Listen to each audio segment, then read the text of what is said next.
all members here: Teresa Phillips, Bob Gebert, Ron DePonte, John Grega, Phil Measy, Glenn Sikorsky, and Joe Schofield, all present, so we don't have to have anybody on the phone. We're going to roll to approving. We got behind on our minutes. I want to thank Teresa. She did an absolutely terrific job on these two sets of minutes, and there will be others coming up. She's taking over doing them, and she's done a really good job on them.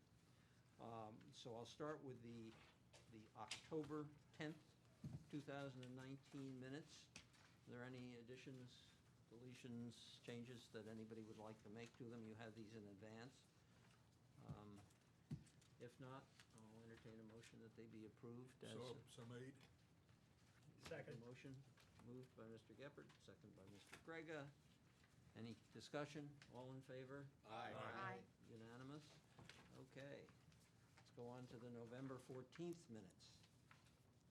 Again, you had copies of these, and we've gotten behind on them, but I think this pretty well, having read them, I think they encompasses what happened at the meeting. One of the things we're trying to do here is the minute taker tries to do almost verbatim minutes, and there's a lot of stuff in there that's really unnecessary. So It's definitely a challenge. So Teresa has done a good job of kind of editing it down and getting the essentials of the minutes. So any changes, Changes I made are in there, so I'm okay with it. discussion of the November 14th minutes? No changes, deletions, anything? Okay. Make a motion, we accept. Mr. Geppert Second. is moved and seconded by Mr. Grega. There being no discussion, all in favor? Aye. Okay, it is unanimous. Uh-oh. Okay. Yeah. To demerit, Scott. We would ask people to turn off their cell phones. Thank you, Scott. I wanted to, I guess you all met Frank Coffey back there. Frank, did I get it right? You got it. He's took Chris's place and. No, not Chris. I mean, I'm not Chris. I'm He's sorry. there. Michael place, and we're glad to have you aboard, so welcome. Okay, on to the financial report. Mr. Sikorsky. Yes, I approved monetary expenditures for the month of December with Chris and Scott, and there was we do it twice a month, middle of the month, end of the month. $79,264, or $79,026, excuse me, and $98,594 for paid expenditures. Excuse me, this is November, not December, correct? No, well, it's for November payables, but paid in December. Okay, I was trying to figure out which sheet. They all said 11/30. Yeah. So, because you're not always a month behind, basically. Secondly, there was a question in regards to the 5,732, which I think Phil, with the reserves. Yeah. And we have a September year end, and I find as an accountant, even today, when your year end is not a calendar year, and you have a September year, when you're preparing budgets, you're guessing for a couple of months. So then when the actual numbers hit, there's adjustments, because when you look at the Gateway Financial that we looked at way back when, that fiscal 2020 budget, there was a carryover there of 5732.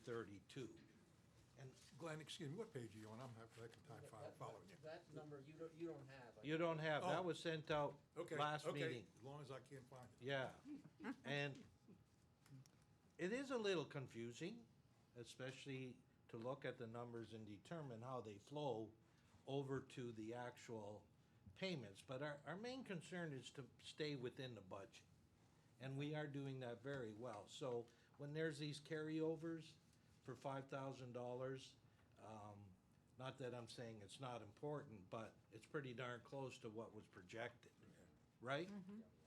Because Considering the total numbers, you're right. It's well, the numbers, I've only been there, $2 budget. You know, I wish I had this as a personal budget, you know? There's a lot of money goes Get a through here. part-time job. No, pushing buggies at Walmart. Anyways, so that's the reason for it. And it looks, one good thing is we have Gateway producing good budgets and financials. Chris and Scott do a good job at Castle, and they're all this down to me, and hopefully I can explain it to you if the issues come up. Well, you're the one that goes to jail if it's wrong, right? As long as you drive me there, Bob, I'll be okay. I'll be there. All right. Lastly, Castle produced the November statement, and we were 1.936 million in revenue, 1.954 in expenditures. So in 2 months, we're about 14,000, 15,000. So again, pretty darn close to budgeted numbers. And if there's any questions, if not, that's what I have. Well, and in looking at the November numbers and just reorienting us to these financial statements, this is a combined statement, right? The one you sent us, it's effectively both, the Master Association and also the PPAC. Yeah.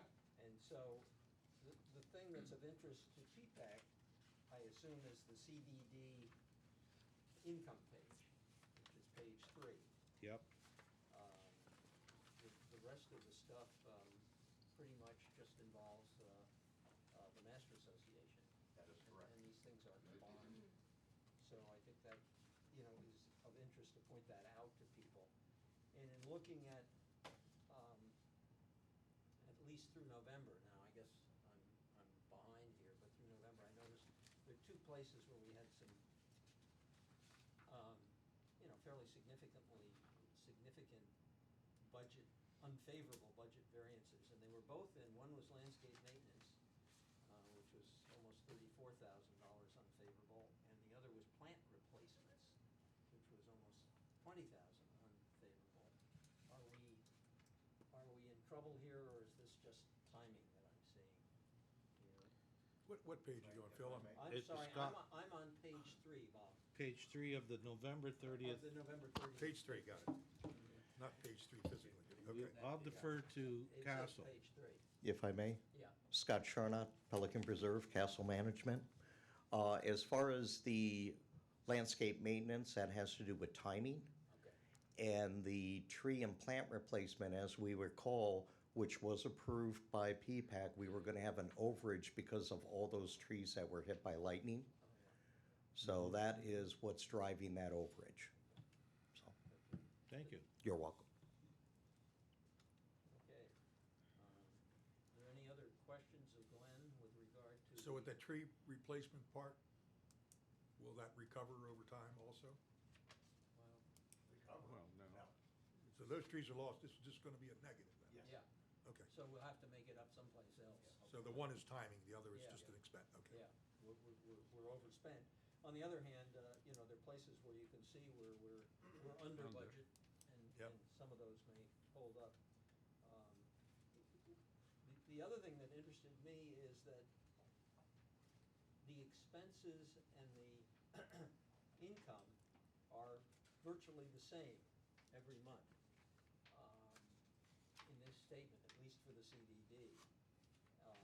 If we look at net income loss CDD, it's 0 or 1, it's nothing. And how do we manage that? Well, you just put in the numbers for the budget as per what you had planned for, Right, and then you compare it to actual. yeah. But we have a lot of positives and negatives, but at the bottom line is it all comes out to be, I mean, I'm amazed that we're able to balance the income and the expenses that closely. Do we do something to make that happen? It's, Good accounting. Just to happen? Thank you. It just happened? No, it's, Okay. you, I you're- mean, the key is when you get towards the end of the year, that's how you want it to occur. Oh, yes, I There are understand. going to be months that we're gonna be way under, Yep. and then there are gonna be months that we're over based on the timing. this is really just ending up the year.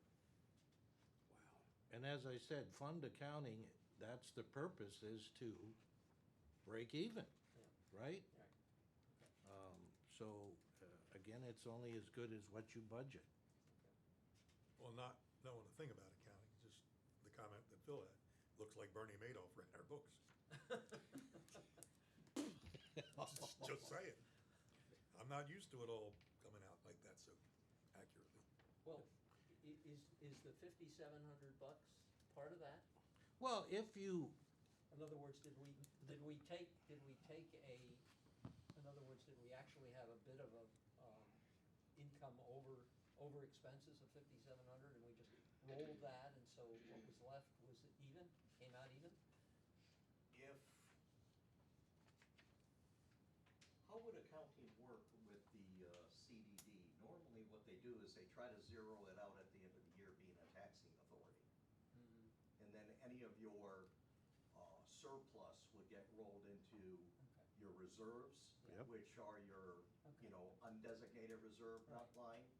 And that's where you would pull out the money if you ran a deficit for Right. any fiscal year. Okay. So what we're seeing here is the end of the year, we've effectively trued everything up. Yes. And we rolled, in this case, we had a little bit of a surplus, we rolled it into the reserves. yep, So this is the end of year statement? no, this isn't. I thought this was just 1 month, yeah, that's why. Well, it's for October and November of 2019. Right, 2 months. 2 months, yes. Yeah, but if I look at year-to-date is all of fiscal 219. Oh, yeah, well, you push, Yeah, so it is the end of the year. Effectively, this is the end of the year statement. Yeah. Right? Am I right about that? Well, if it's the end of the year, then it should have ended 9/30/19. Well, Because the new depen- year began 10/1. Oh, yeah, which okay. 19. Yeah, keep in mind, we're running 2 fiscal years here.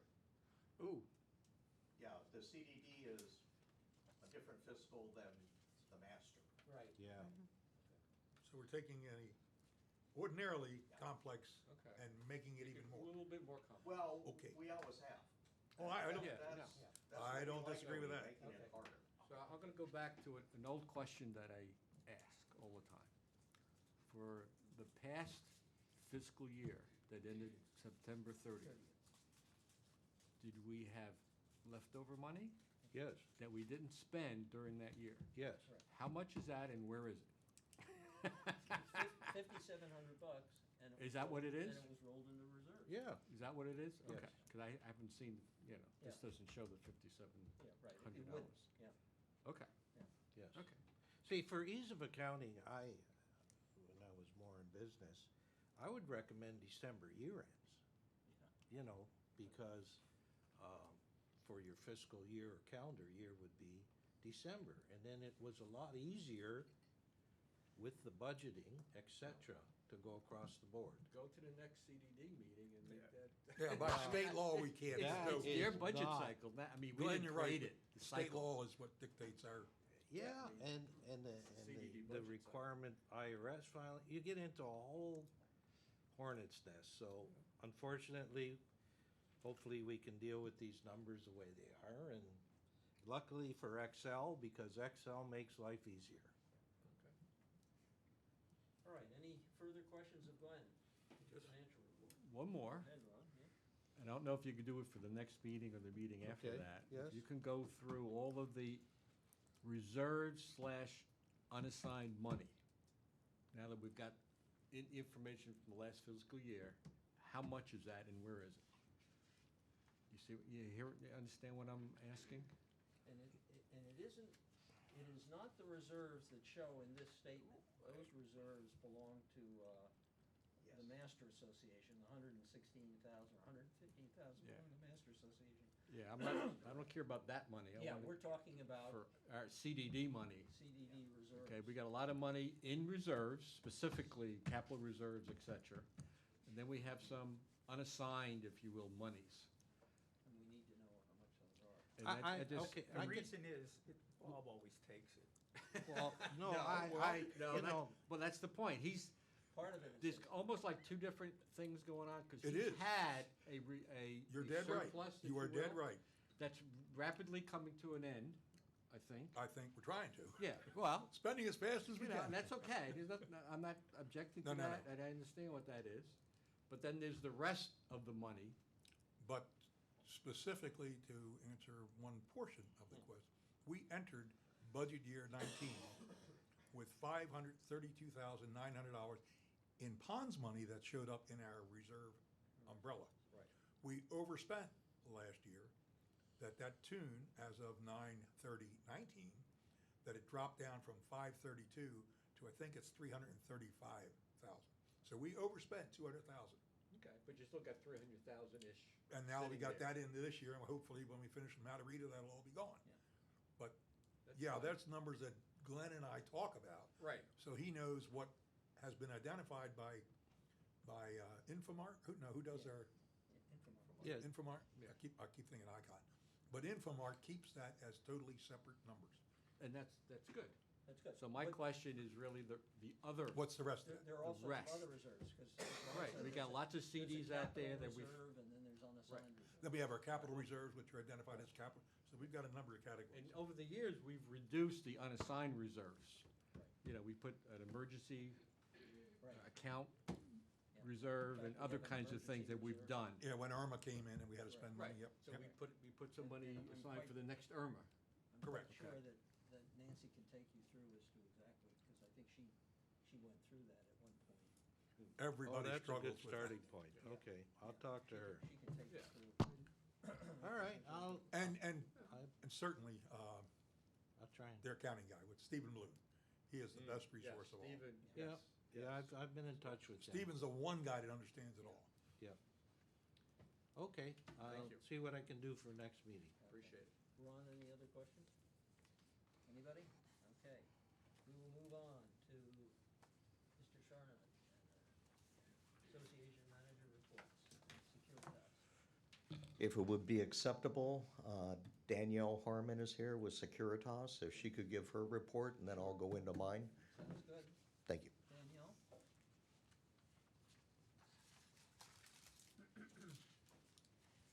Good afternoon.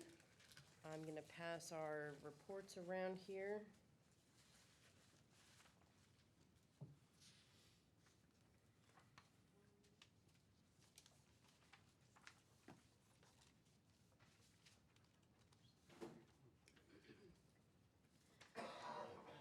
So similarly to last month, I'm passing around our usual monthly report of our gate entries and resident entries, and then the breakdown that we had. I added December to our report, that broke down the days of averages on the day of the week.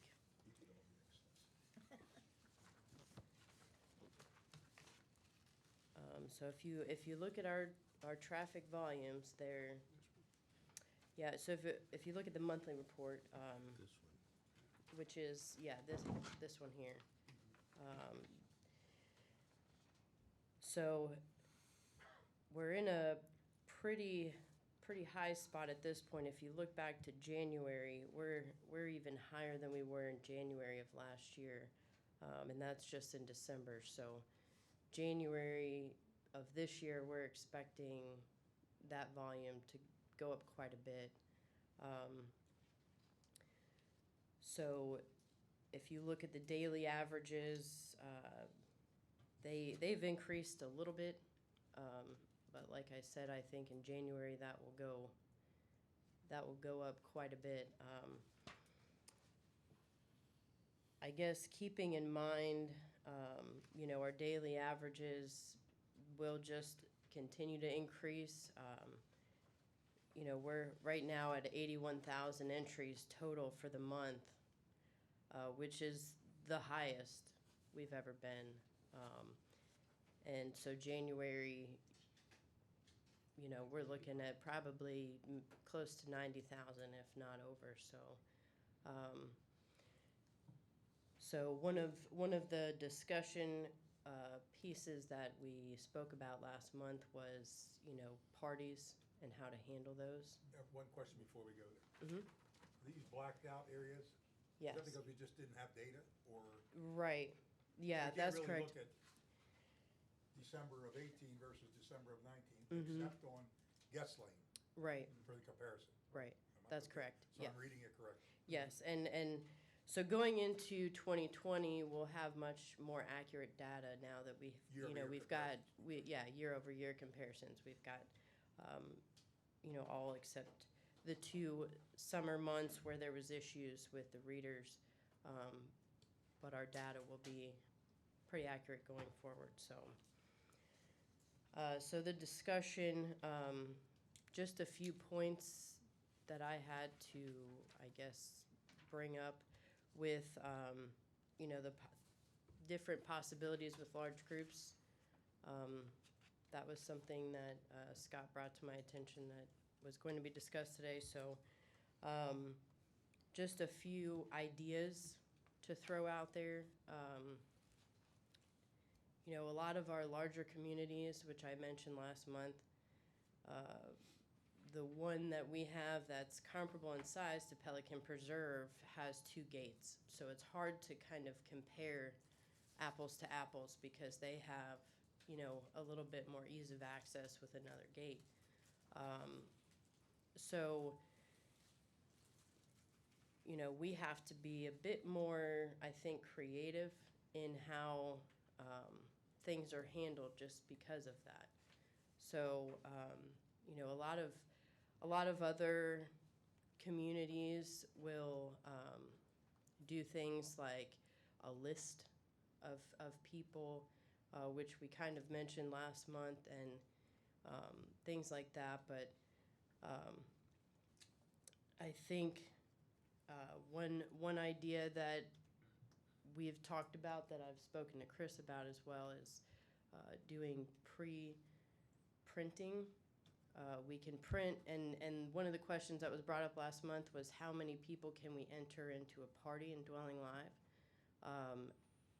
The answer to that is only 20. It's limited as far as entering the person's name and information to track that.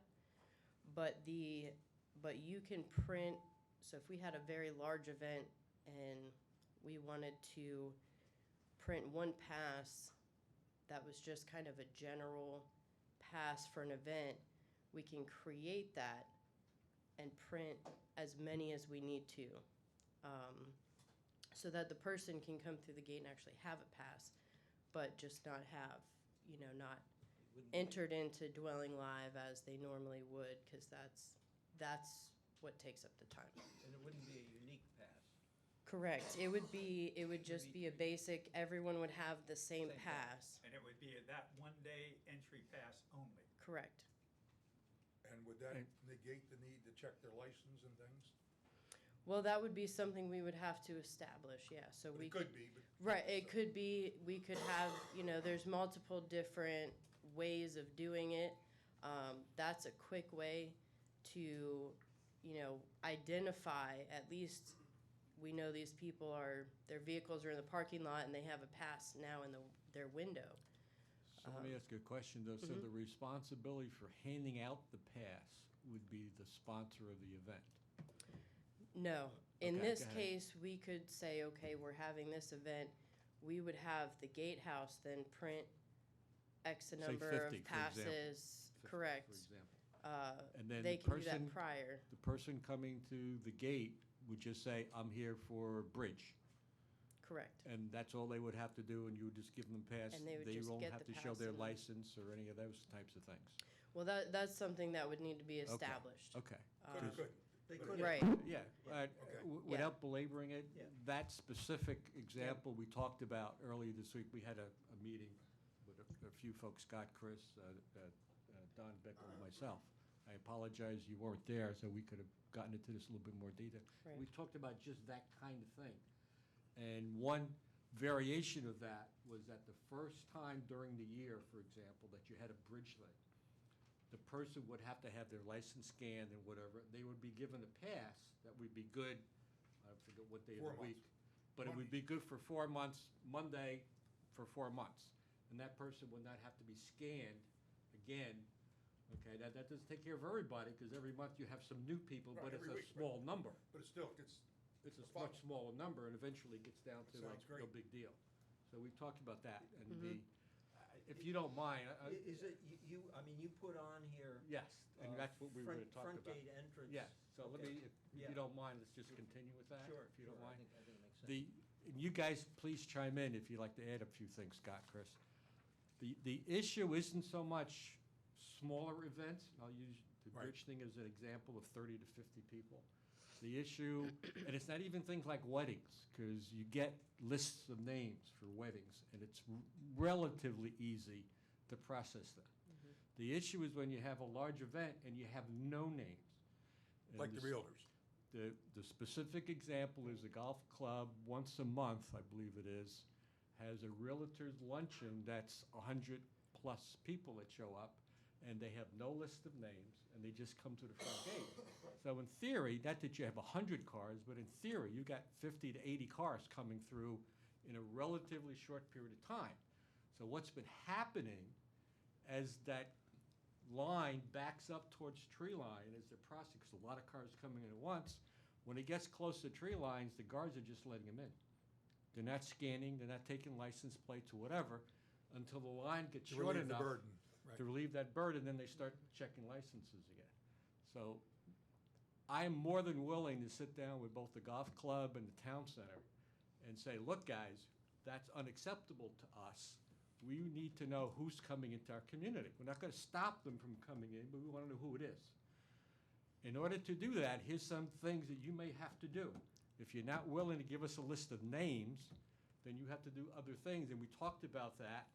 For example, and this may create other safety issues, the 2 exit lanes right now, taking one of those, having a guard there, and having just those people come through that exit lane, and you process them separate from everybody else who's going Yep. through, Yeah, I support that. okay? Realtor That- only entrance lane, that sounds great. Yeah. There's a little bit of a safety issue, because you gotta make sure people coming out of the community don't, jam up with that. I think code. You gotta have fair. extra people there to do it. It's not the 2 guys that are there now, it's some extra people, okay? Which means, guess what, golf club? You gotta pay us extra money in order to do that. The option is, we don't do that, everybody backs up the tree line. Now, I don't know what happens if cars are backed up into tree line. Do we get the local police coming in to yell at us? We create a safety issue, obviously. Tree line starts backing up. Can't do. Who runs the realtor Golf luncheon? club. Well, but I mean, could they have somebody at that gate for that They- short period of time? They could do a lot of things, we haven't approached them yet. I think that's I'm what we starting do. with the golf club, because that's Yeah, it's their merely an example, John, facility. not- yeah. Yeah, and there may be some others along the way, but the idea is we can say, look, Mr. Golf Club, every time you have this kind of event, or town center, here's an extra fee that you gotta pay, or you have to provide the security people.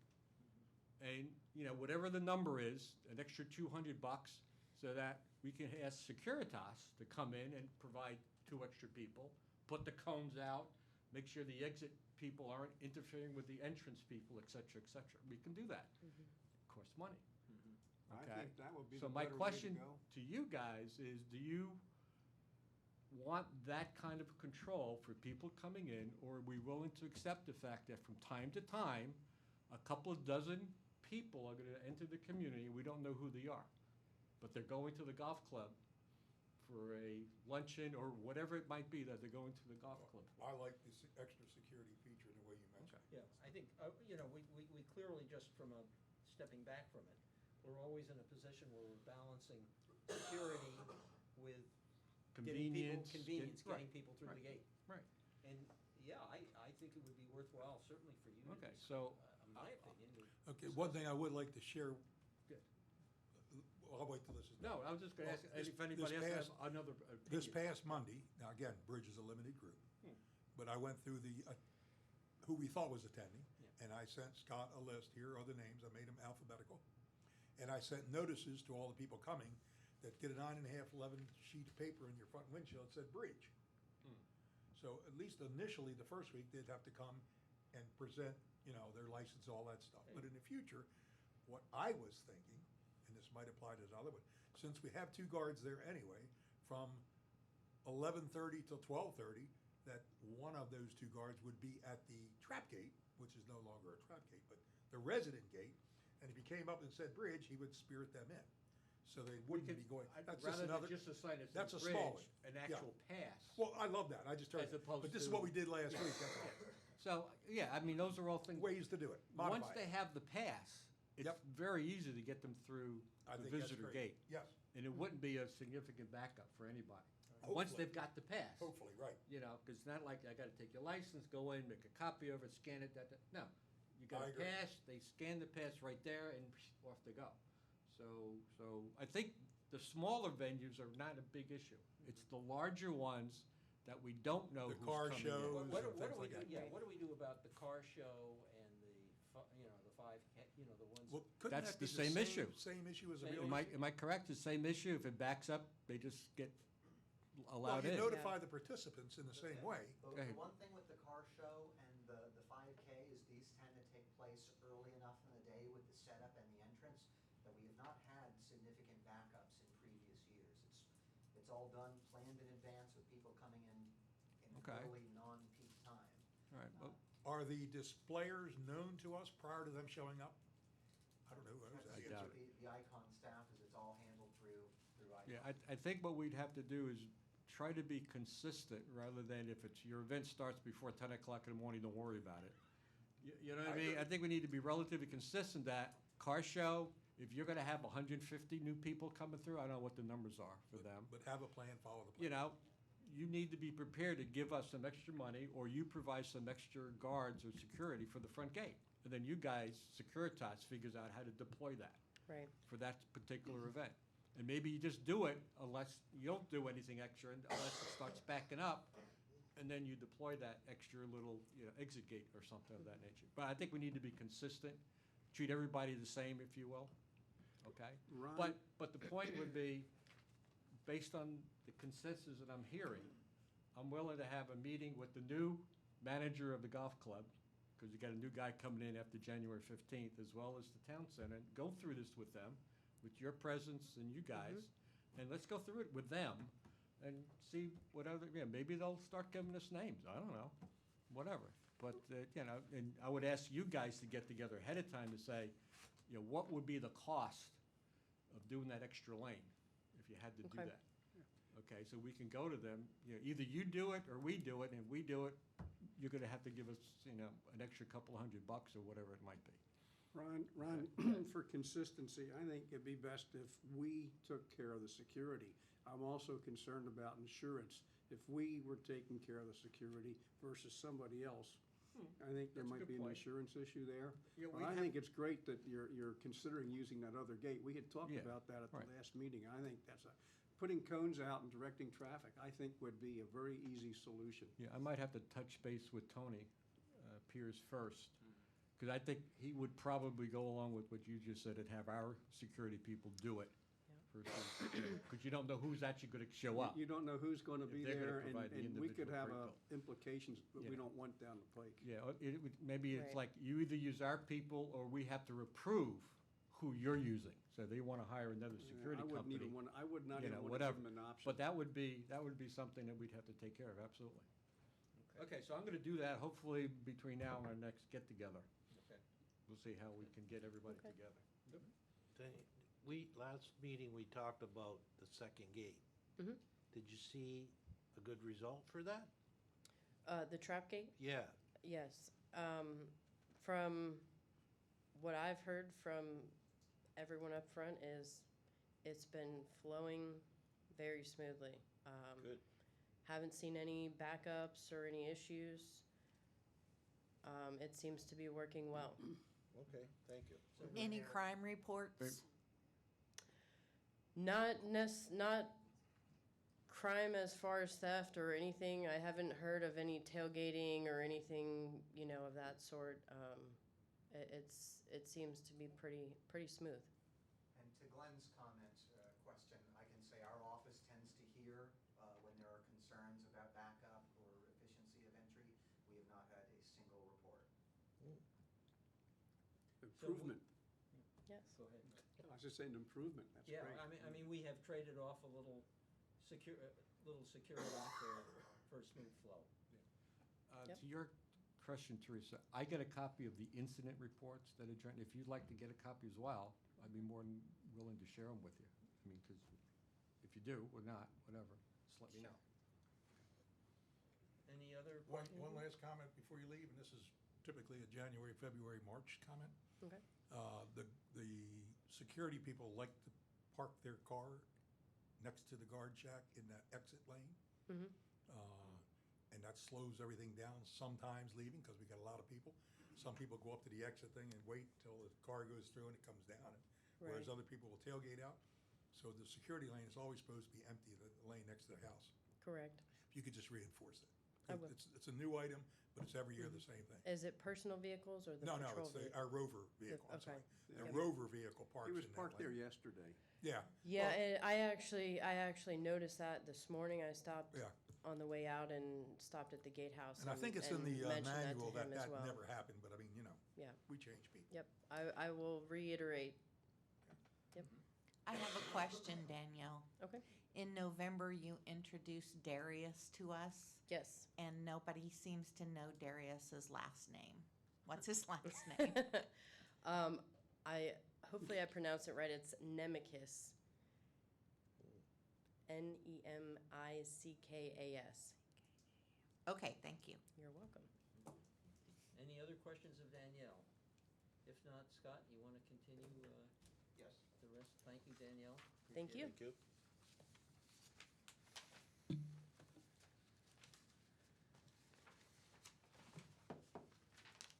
All right, Scott Charnock, Pelican Preserve Castle Management. By the way, just want to clarify everything, that all of those rules with the cars and everything count on every other car except the big black Silverado that's parked out here. He can drive wherever he wants to, so. Anyway, I sent you all some documents that we're gonna review today, and hopefully I can get your approval and I can get Chris Shoemaker to sign off on them. I'd like to bring to your attention creative cart and curb path estimate along with these photos. This represents the bridge project. As we discussed when we started this project, Stokes Marine was going to rebuild and renovate those bridges and bring them up to code. We also knew at that time that there'd be some modifications that would need to be done with the asphalt. What we have found is the asphalt's been repaired several times, so we have a rolling effect as you approach the bridges, and there's not a real good base when we've spent all this money on the bridges to renovate them. We need to look for an alternative for a transition between the asphalt cart path and the bridge structure itself. So what I did was I spoke to the engineer, and they agreed that the best solution was to take out a 10-foot section before the bridge and put concrete in. It would serve two purposes. It would reinforce that bank where it abuts up to the bridge structure, and we could add two drains into two of the bridges where the slope actually slopes into the bridge instead of away from the bridge. So if you've been out there and looked, you may not notice, well, probably is more noticeable today now that all the bridges are done. You're gonna see a gap, you're gonna see elevation differences. That's our new speed bumps, by the way. And you're going to see a lot of, it doesn't look finished. Well, the whole thought process is to extend the concrete around the edge of each bridge and bring it forward so there's a smooth transition between the asphalt cart path and the actual bridge planks that are there. That is what this proposal's about. Now, the other problem is finding a company to do it. So I've been through several companies, and the company I found was from Jim Torba, the superintendent over at the golf course operation. He uses this company to do the bridge work on the golf course when they have concrete or asphalt work to be done. Other than that, I have not found another company. Primarily because there's no way to get a cement truck back there, so they're gonna have to wheelbarrow it in.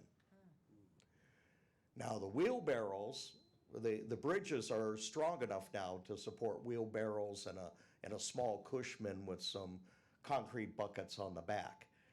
But other than that, it's still all manual labor. So that is what this proposal represents. 2 drains on 2 of the bridge structures. That's bridge number 1, which is next to the butterfly garden, and bridge number 2 on the Sienna side of the bridge. It's only on one side. There's only 2 drains that have to go in. So we're only gonna concrete You're gonna, 2 of the 8? no, you're gonna concrete all 8. Two of the concrete areas will have a drain.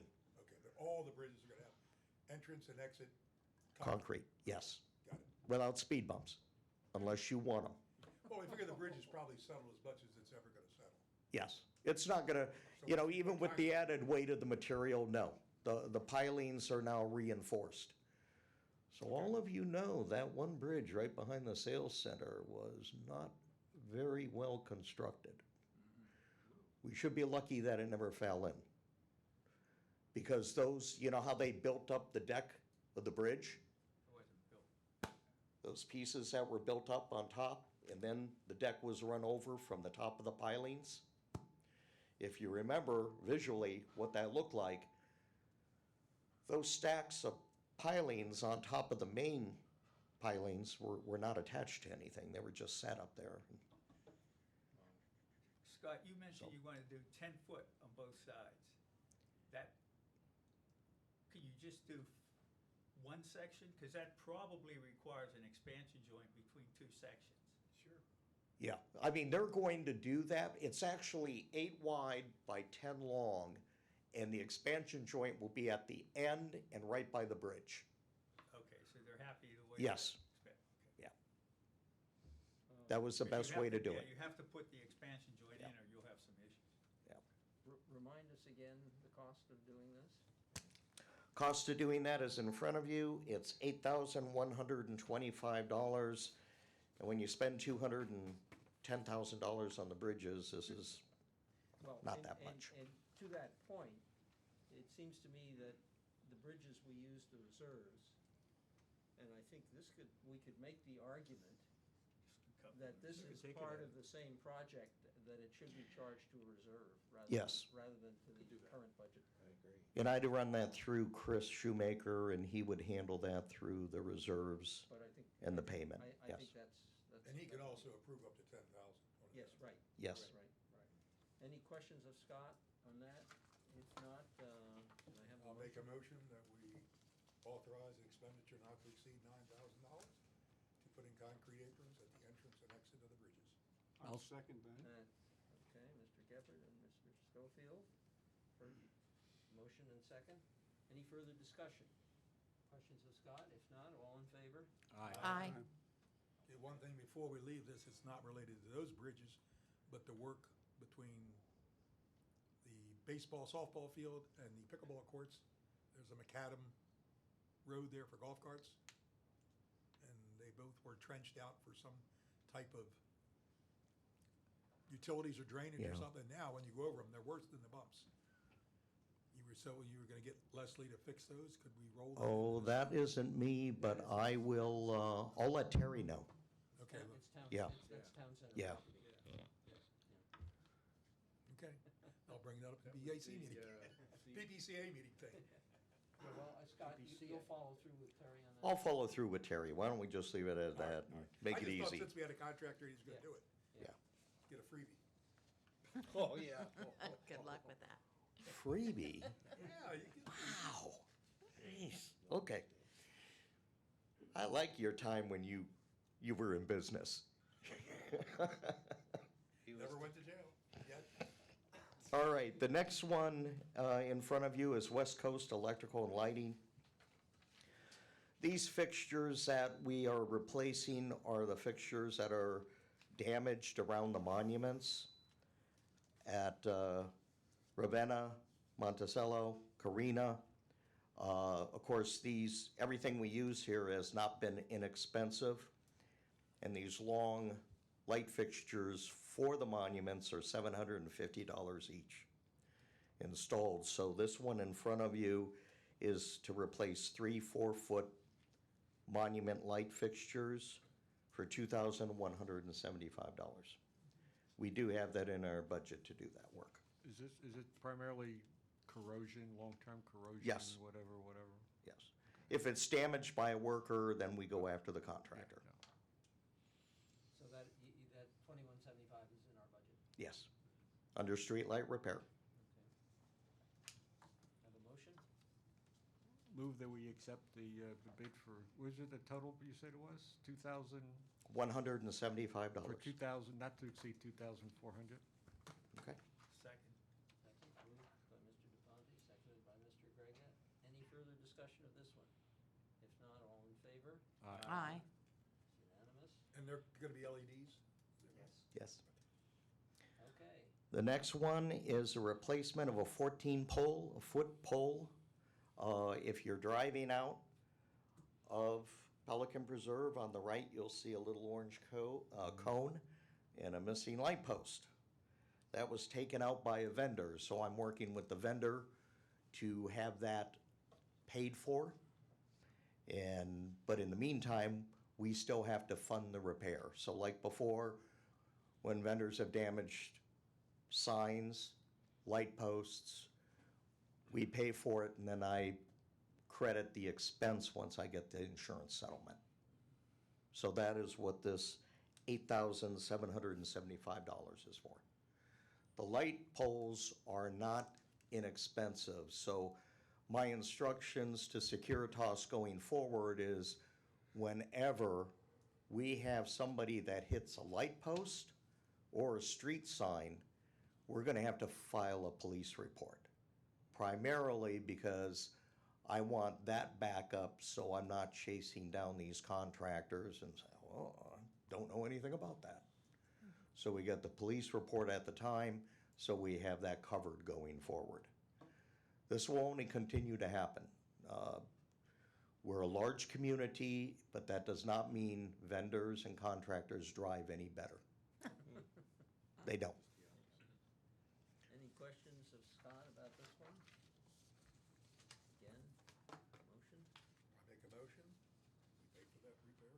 Loan the money to council to pay for the repair until, Whatever. I'll second. I'll second. Oh, okay. John seconded, Bob made the motion. Any further discussion? If not, all in favor? Aye. Unanimous? Okay. The next document would have to do with capital funding. It is the initial estimate to do the engineering study on the boardwalk. Couple things with the boardwalk. It is spelled out in the consulting estimate on what they're going to look at when they give us the proposal. As we have found out, working with the bridges and the boardwalks, there may have to be additional structures built in to handle a golf cart traffic on a regular basis. As we found out with the bridges weren't built completely to code, and they definitely were not built to handle day-to-day golf cart traffic. That is not the problem now. They are up to code and they can handle the traffic. The challenge will be the boardwalk. But this initial estimate will start us in the right direction, because if we're going to do this project, we want to move ahead on it at this time, getting the engineering done, because I do know demolition and construction of the boardwalk will take a minimum of 4.5 months. So this estimate in front, it's the same engineer that we used for the bridges, so he's familiar with the structures. and the permitting process. So the first fee is $8,500. And what does that specifically cover, the actual Engineering and the Estimate? drawings for the bridge. Oh, for the whole. Or for the the boardwalk, whole- the whole yes. Okay, 8,000, Yeah. okay. So if we decide to go forward, we can proceed right from there? Yes. Won't need any other engineering or? No, not like before that they did a visual walkthrough. No, this is where the guy gets down in with his waders and crawls under the, And there'll be construction drawings that they're gonna prepare. yes. Just like the ones that we got the second time through with the bridges. Will all that be done so it meets the requirements when they go for permitting then? Yes, Okay. unless the permitting department comes back and wants something else done, which happened the last Under time. normal conditions, that should equal what permitting was. Yes. All right, I make a motion that we accept that proposal of $8,500. I'll Second. second it. Any further discussion? Questions of Scott? If not, all in favor? Aye. Aye. Unanimous? Okay, and these are all under, Chris can approve all of these? that Yes. have gone forward Yes. so far. The next one is the lighting project that we spoke about when we did the lighting to the front entrance off of Tree Line and Pelican Preserve Boulevard by the gatehouse. We replaced all the lighting. That did fall under budget. This is gonna fall outside of budget. This is from West Coast Electrical. This is the lighting for Colonial and Tree Line, all the monuments and the trees out there. The two down by the The boulevard. two button down. Yes. Boulevard, on both sides? On both On sides. both sides. Yep. So your estimate includes the drawings, the location of the lighting, and the lights that will have to be replaced and/or repaired. So this goes under the title of shared expense Yes. without commercial Yes. partners? Mhm. Okay. Yep. $5,700. So this is a non-budgeted item, so we Yes. have to offset it in some way. Any further discussion, questions of Scott? You go out there, you'll see that we need it. Yeah. Yeah. Well, it's pretty, Yeah. getting pretty shabby out there. And they've been neglected for years, so we know that now. Motion? I so move. Okay. Second. Any further discussion? If not, all in favor? Aye. Okay. Scott, anything else for us? Well, just so you know what else I'm working on, I do have one more proposal that was in your packet. Oh, yeah, all right. But another item I'm working on is the painting of the gatehouse, the pedestrian structures, and the front fountains, and then the tree line wall. So, looking at all of those, they're in pretty dire need of work. There's repairs that need to be done to the stucco, both on the wall and around the gatehouse. So the gatehouse and adjoining structures, and this is only the first proposal, is $7,351. And the wall is $16,326. I'll be coming back to you in the future with additional proposals. This is the stucco wall on Tree Line. Yes. Not the, No, not the concrete wall, just the stucco wall. And did we have anything in the budget for these, Scott? Yes, we put it in as projects at the bottom. Would this be a capital expense item in our reserves?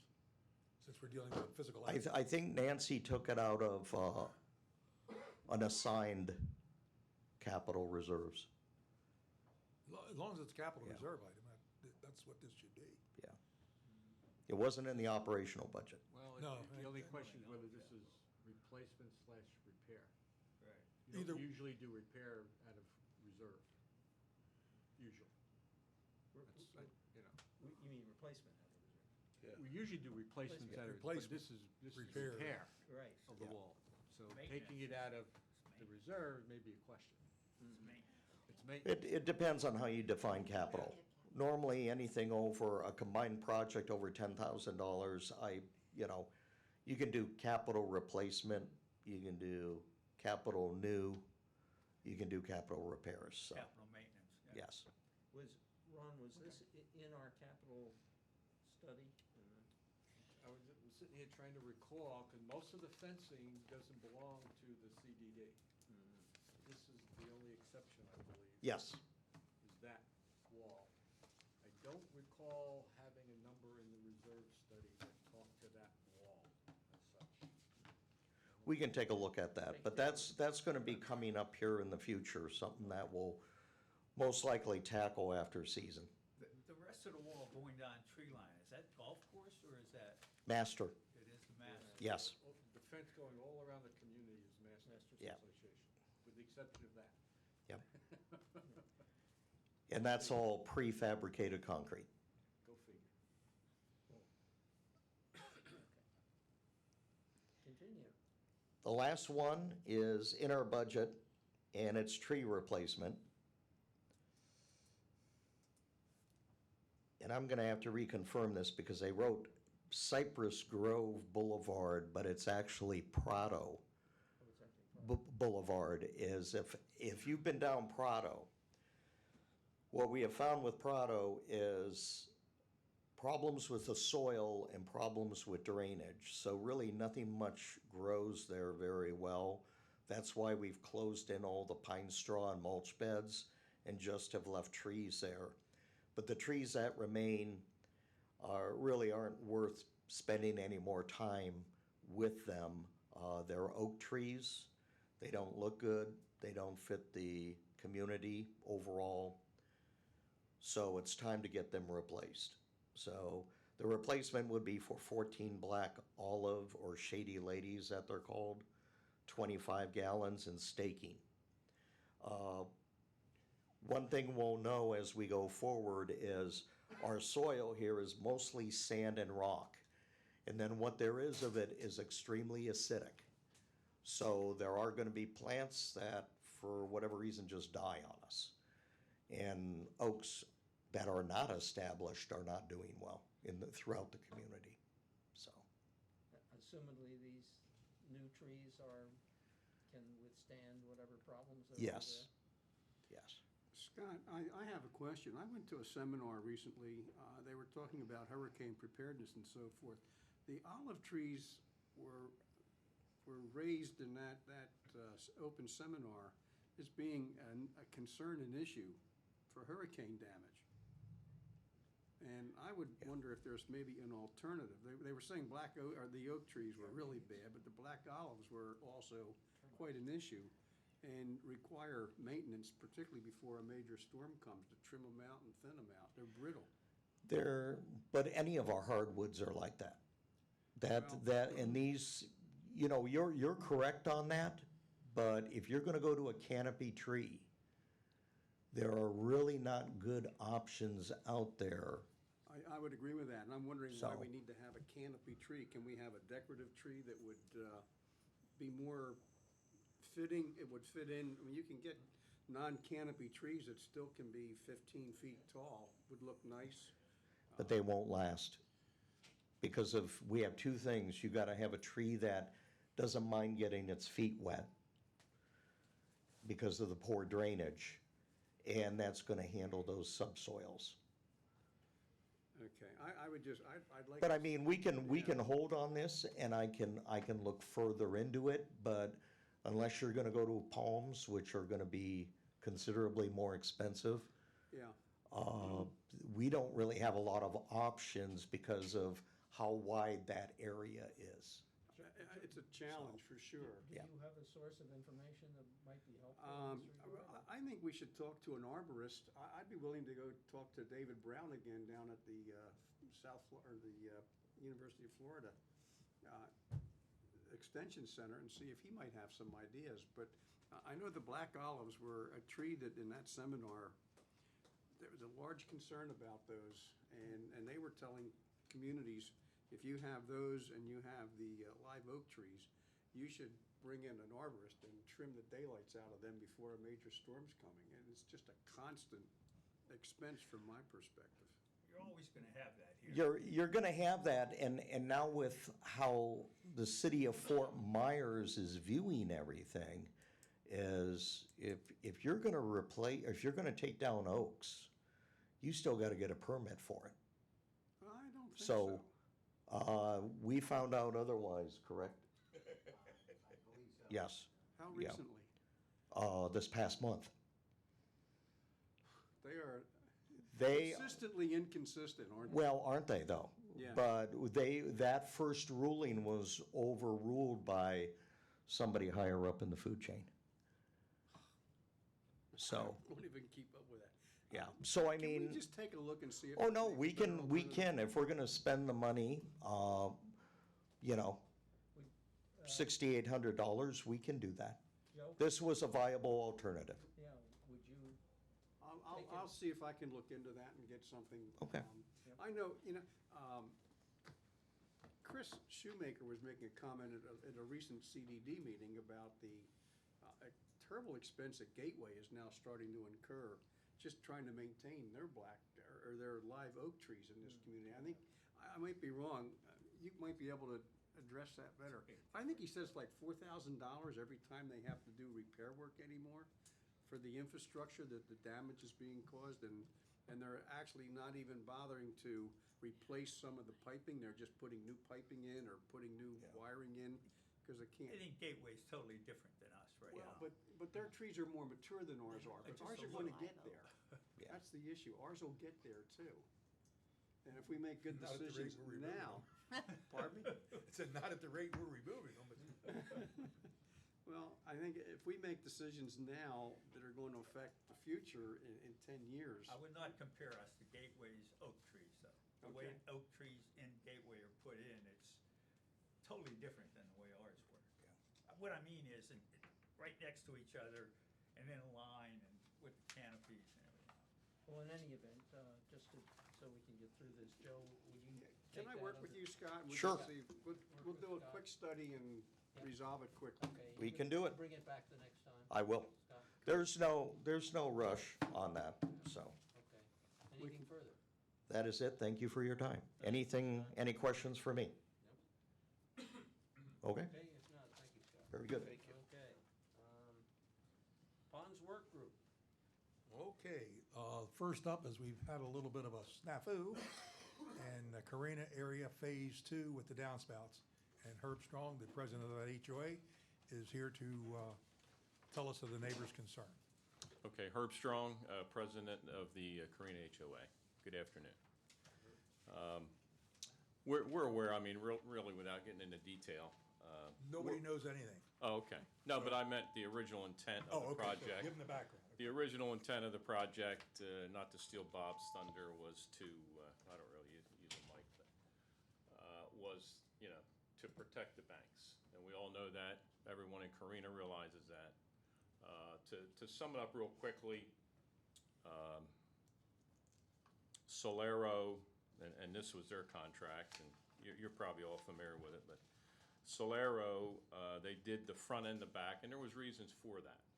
The drainage projects, the bubblers, and the piping. And long-term, it was to save money because of the footage involved with the piping. What is it, $27.50 a foot or something like that for Copeland Southern Enterprises. When they moved over into the first phase, what I call the first monument in our development, Carina, they installed both rear, rear, mid, and front on 59 homes. 54 homes. 54, 59, somewhere in there. And that was a mistake. It shouldn't have been done. So when they moved into down further on Phase Carina 2. Circle, into Phase 2, and then Julia, the road I reside on, that's when I started hearing about it. Everybody wondered what was going on over there, but I don't think anybody really understood quite what was going on. So, but I have 7 residents that are concerned that the fronts were done on Phase 1 of Carina. And now in phase two, they're just going from the midpoint to the ponds, which is the original intent. And I understand that totally, and I'm in agreement with that. I totally am. And I've talked to a few of you about that. So, but the question is now, people are saying, well, why did they get it? And now I'm not getting it. So what I've settled on, I know there's, other thoughts on this, but as the Carina president and talking to, our residents, including those 7 that are concerned or have a concern, is there a way that PPAC can come back to us with some resolution?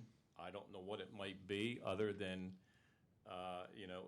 if a resident wants to put front drainage in, after looking at it and discussing it with Mr. Copeland himself, Scott, in my property where I have a lot of issues myself with drainage. I've replaced the sod a couple times already in the side yard. Hopefully this midpoint is gonna correct a lot of my issue. I don't know that yet, but again, I think I would cause more issues if I came out to the front on my property. I'm just speaking to my property.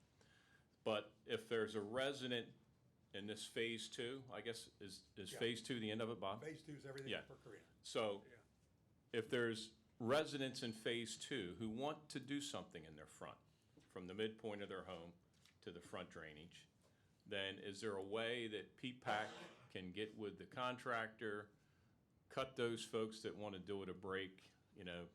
They're gonna, they'd have to pay for it themselves, just like some folks did in Portofino, and I did talk to one of the residents in Portofino. So that's what I'm here about. I just want to, realize Mr. Geppert has been kind, and Doug Zanter about it. They realized it was a mistake. They've apologized. We've all made mistakes in life, and I'm not here to throw anybody under the bus or point fingers, but just whatever, you as an advisory committee can come up with some resolution for us, maybe a discount. Again, that's my recommendation. That's not some other folks that they might have a different viewpoint. But that's what I think would be a good resolution, and I think I can go back and sell that to those 7 residents. So, Okay. thank you very much for hearing me. Thank you, Herb. Very balanced presentation. He was very nice in his presentation. Little bit of background. As Herb said, and there's a master map on the wall over there. And that is just of the Carina neighborhood by house number, and the drainage is shown on there of what we've done and what our intent is to do on the balance of the 139 homes. The total basket is 193. 54 have been done, 139 to go. So what basically happened was, and I take full responsibility for this, when we're usually putting these contracts out about a year before we do them. And unfortunately, when Carina Phase 1 was issued to us in the Ponds Work Group, and when we looked at it, it was consistent with what we did in Solaro, but Solaro was an aberration because we saved money by doing everything, because the lots are so long over there. And we just kind of blanketed it. So I don't even have any fault with Copeland. They did what we thought we had now newly established. But the fact remains, we did all of Old Pelican with just doing the rear yard drains in the middle. And just for our own edification, we decided to do the middles early on, the midpoint of the homes, because at the time we had a Zika scare with standing water and mosquitoes and all that stuff, and it just made sense. It was like $100, $150 to do that per home. So and it came through PPAC. We just said, hey, we think we ought to do this, and we got agreement with Tetra Tech. So we went and started doing middles and rears, and that is what we have done all along, and we've consisted in saying that it's done to preserve the pond banks from erosion and from washout, and quite honestly, it's been pretty effective so far. But now we go back to the period of time in September of 2018, when we approved this, and not to make an excuse, but both Doug and myself were tied up with the Guy campaign, and we took our eye off the ball there for a period of time. We were very intensely involved in that, and that's how this got started, that we missed that. Once we saw it, we told the contractor to correct it. maybe naively, but I didn't realize that the homeowners were even aware of it. You know, we've got so little feedback other than, you know, hey, we like what's been done. But nevertheless, that brings us up to today. Now, here's the problem, and this is what's going to, I guess, come to us today to do it. If we're merely saying that some homeowners may want to do it, we have no problem with that. We have done that in communities. There have been communities where people have said, I want the drainage in the front too, and we've gotten them the base price and the HOA has paid for that. We've had some homes that are not on ponds that wanted it. And once again, the HOA paid for it. We built them right through our process and no harm, no foul. But what was initially proposed, at least to me, was that for the balance of Carina, we should be consistent because those people were told, maybe incorrectly, but they felt that they were told that our project would include fronts and rears. Now, you know, we can talk about that all day long because I'm sure they were told that by some people. I don't think they've ever heard it from me, but that's beside the point. They, in good faith, thought they were doing that. The thing to consider for the homeowners, and incidentally, Doug and I will make a presentation to any Carina homeowners that would care to come to it so we can do our mea culpa. But the fundamental cost for a homeowner to install gutters and downspouts was about $1,200. And for every home in Carina that paid that investment of that $1,200, whether you get the fronts or rears or not, we're still going to invest $3,000 in your lot. That's what it's costing us, between $3,000 and $5,000 to do homes. So no one could really say they spent $1,200 to not get anything for it because they're getting a pretty good chunk of money for it. But nevertheless, if they feel that they were, quote, entitled to it simply because we told them that, that's where I kind of take exception. And I don't really feel that way in my heart. I do recognize it was an error, but it was a good faith error. And let's face it, they're all volunteers that are doing this. Everything we've done has been going through Tetra Tech. All the engineering studies, the change in the permit criteria manual that spells out specifically middle of the home, rear of the home. All of that is, you know, an engineering fact. It's not a bunch of neophytes sitting there just making an arbitrary decision. But if we did something for these other 139 homes, then we need to do it for everybody if we were paying for it entirely. If we get into a revenue sharing arrangement with the individual homeowners who want it, I have no problem with that at all. And I know that's what Herb was kind of alluding to today, and that would not be an issue because we've always done that. But there is a group of people that want this done for them. And so that's what I'm going to bring to you. When we are spending, we, Ponds Work Group and PPAC, CDD money, we're doing it to preserve an asset to ponds. It's not a, you know, a popularity issue where you did it for once, you got to do it. I can't in good conscience spend money on the fronts when I know that really doesn't benefit the pond itself. So there's both sides to the story, and I hope I've expressed it accurately. Yeah, if I might just add one thing.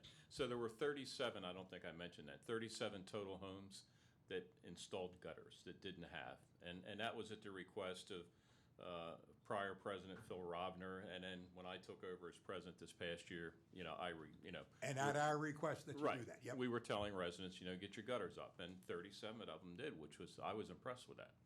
And of the 7 who were concerned, 6 of them did put gutters up. The other person already had gutters, so I just didn't want to leave that out. Yep, no, that's a good point. All right. And then Solero as a community, just an aside, every home put them up but one in that entire development. Yeah, that Everybody was had. amazing when you Yeah. told me that. Well, there is at least the claim that the people who put them up were induced to put them up by the fact that they were going to get a front drainage. Phil, I'd like to state, I live there. I never got any notice that they were putting them in my front yard. Nothing. And I would ask Bob if somebody can show you evidence where Carina residents were told that. I'd like to see it. He said it, so because- I just accept that they Well, did. okay. We've been told a lot of things in Carina that very few people actually knew when they were questioned. And I would state that this falls into that same position. Nobody that I've talked to knew anything that they were going to get them in the front yard. And the one fellow I know that did get it in said, why the hell did they put it in my front yard? I got a problem with it. Well, yeah. I don't quite buy that everybody was told that. Maybe somebody inferred that, but I think there was confusion to begin with. Well, there from was certainly whether some a confusion, bubbler- and if they saw the drawings from Solero and that did show it, I can understand that. I mean, I have sympathy, although I verbally told them, and we've told the President's Council any number of times, this is related to ponds, and that's why we don't do homes that aren't on ponds. But put all that aside, all those issues aside, there are some people who were told something that we now can't cash that check. And I guess that's where we're at PPAC, because if we would decide that we want to try and fund it, then I guess we ought to fund the entire community. Now, we're talking a couple $1 million. And unfortunately, that's what it is. Not just for those homes.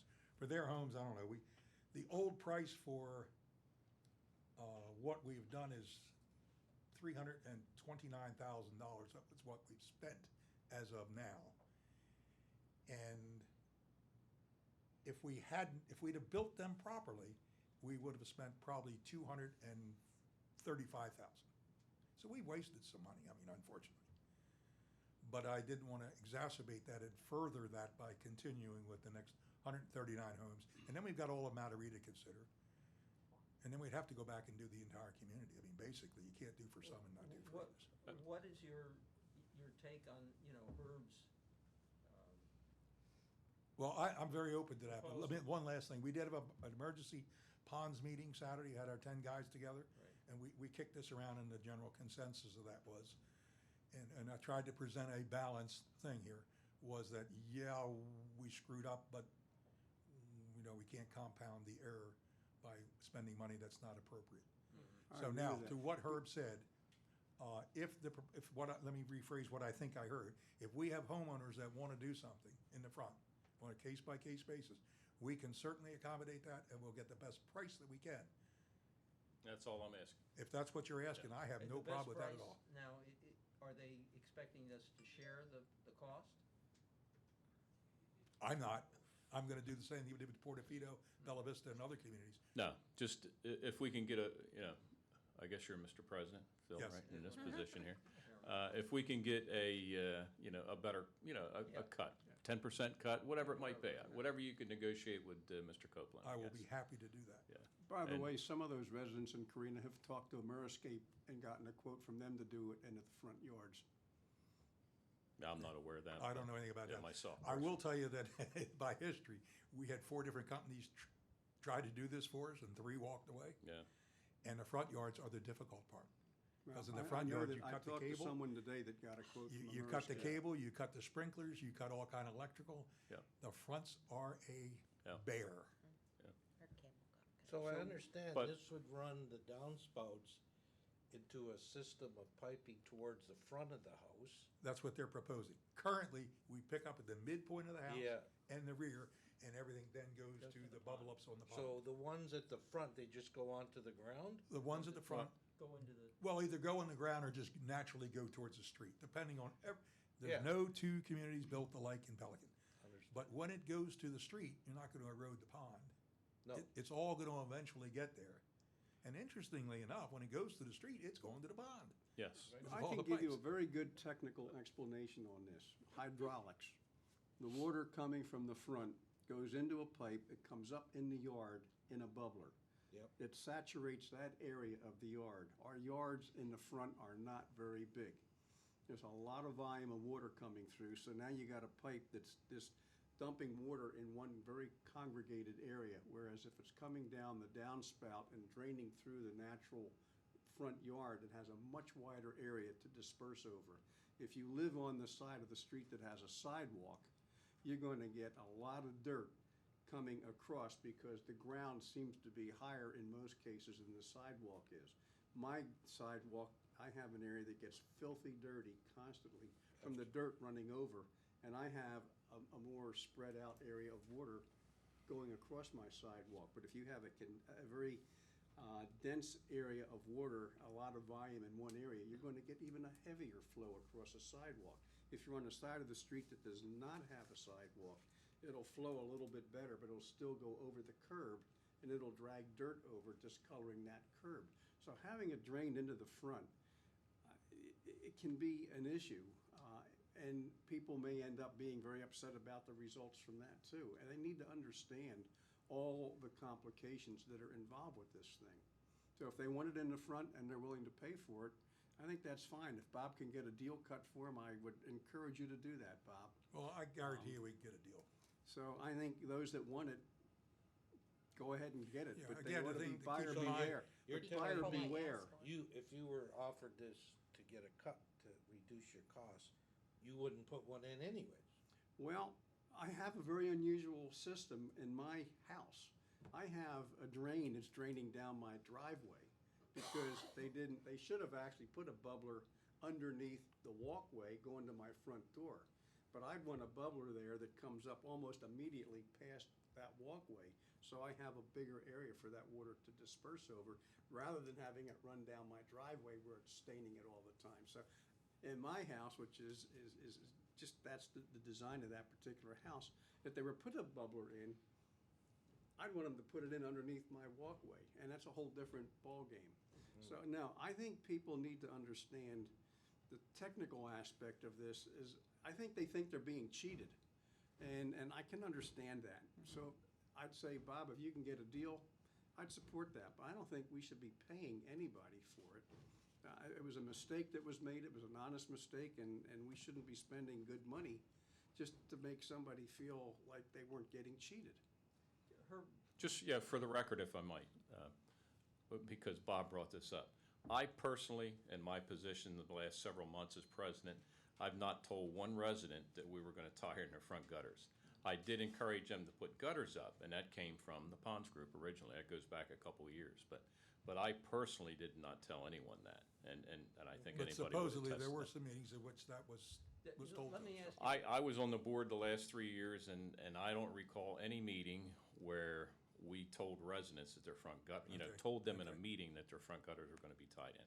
Now, I don't know individual I hear you. conversations. Herb, do you foresee any others than the 7 you've spoken about stepping forward and saying, oh, I'd like this done for me?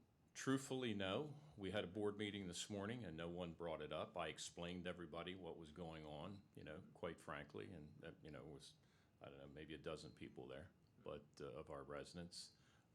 As Bob alluded to earlier, most people don't even really know what it's all about. Right. And they're quite happy when it's explained to them that it's, even from the midpoint back, it's, gonna benefit them, so that's where we're at. And But we're again, more I than appreciate- willing to have an informational, the Ponds Group will Yeah. have a Yeah, meeting with. and I appreciate your time here today and hearing us, and we'll see what you can come up with, and we appreciate it.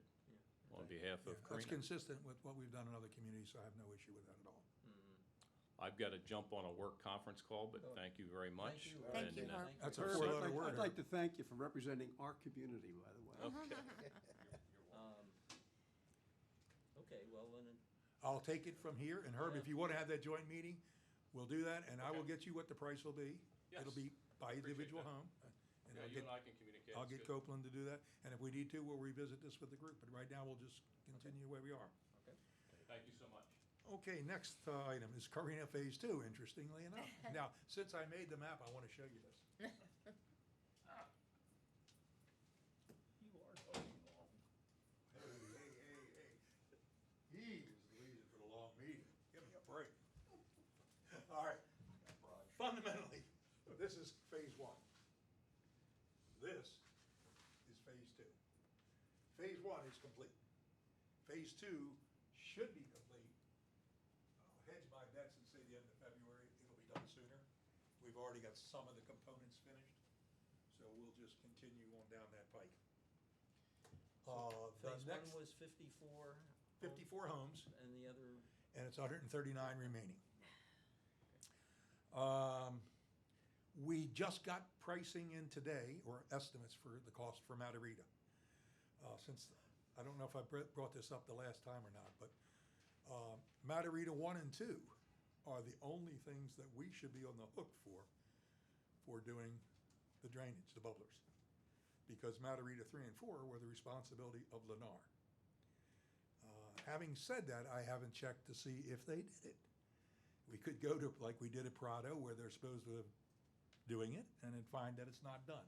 I don't know that yet, but I'll know it by the next meeting. So this is kind of late-breaking information. so it's in the manual that they should have done it. It's in the permit criteria Permit manual. criteria,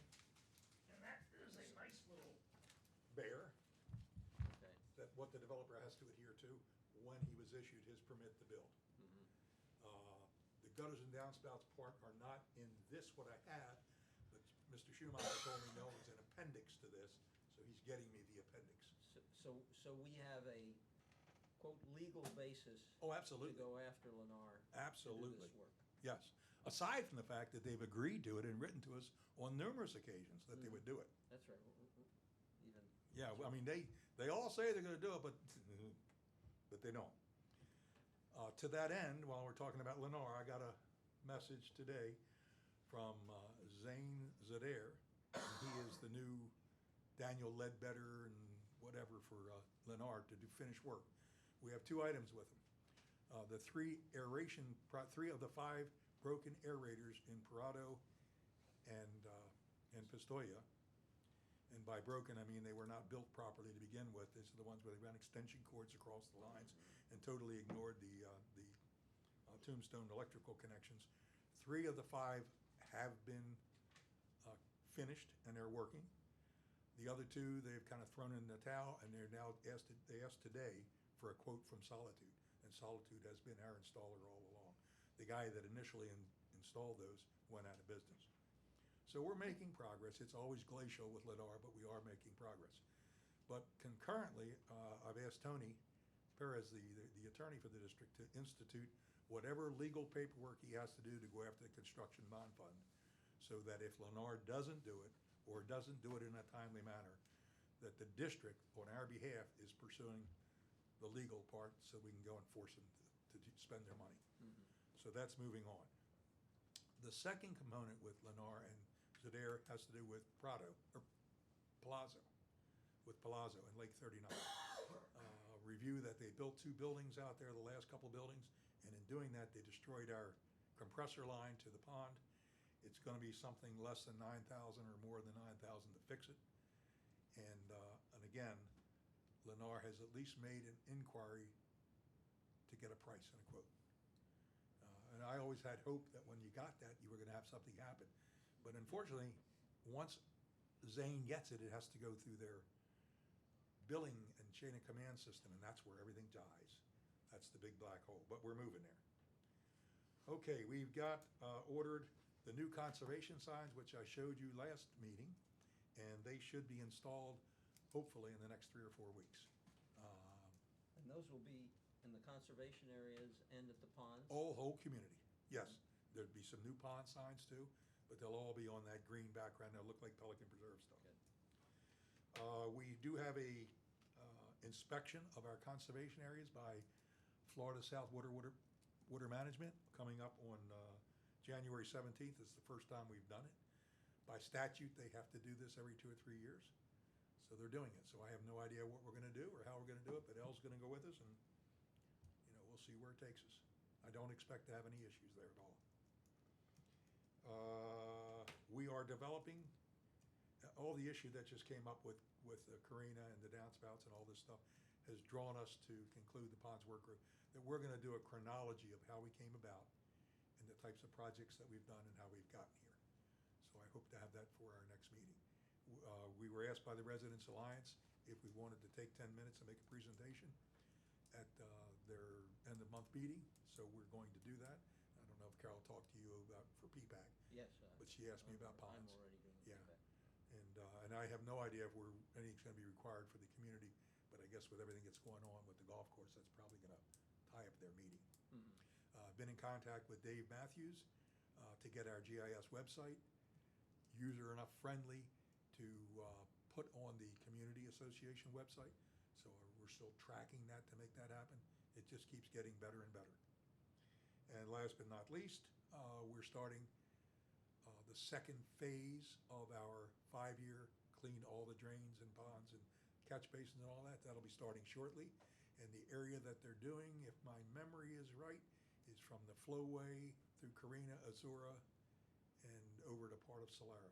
So people start seeing people pumping in the grates and cleaning everything out. I mentioned that at the president's meeting Okay. this morning. So that's the next phase, and that is a $80,000 per year expense that we've got. But we're way ahead of Gateway of that, and we have the whole community being cleaned every 5 years. That's all I got. Any questions of Bob? Well, I'd like to say, unfortunately with Karina, but Bob, we would fire you, but there's no one who would take your job. Well, in one of the more contentious meetings we had on that item, I said, are you looking for somebody to put on the cross? And he said, yeah. I said, well, I'm your guy. Oh, no, I'd hate to give up all that money, but So now Bob's not only in charge of the ponds committee, he can walk on the water and check it out. oh, that was bad. That was worse than my worst one, Joe. And that's a new low. But thank you. The sink. Are you gonna ask that be put in the minutes? No, oh. Thank you, Bob. I'll cut that out. Okay. Ooh. So we've done the front gate entrance rules. We cover everything you wanted under that item, Ron? Right. The only thing I want to bring up is that we're having an SSWG meeting on the 16th. And the Vincenza community has expressed desire to come to that meeting. And so we expect a healthy turnout. And, without going through a whole lot of detail, their concern is that particular corner where Benito and the continuing issues with people speeding, the lack of visibility as you come out of their community on the left side, making that turn. And that continues to be an issue.